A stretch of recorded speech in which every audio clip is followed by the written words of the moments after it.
Hope you guys are doing well. Welcome back. So in this video I'm going to show you that how you can change your presentation mode in your Google Slides presentation. That how if you want to view the editing mode or the view mode, you can also do that. So let's start.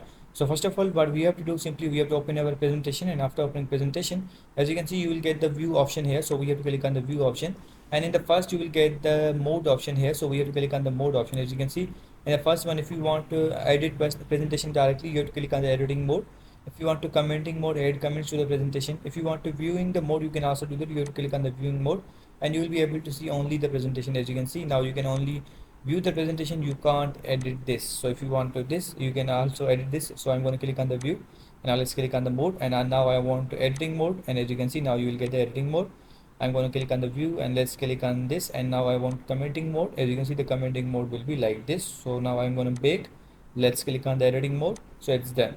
So in this way you can change your presentation modes in your Google Slides presentation. I hope you guys understand this video, that how you can do this. So see you guys in the next video.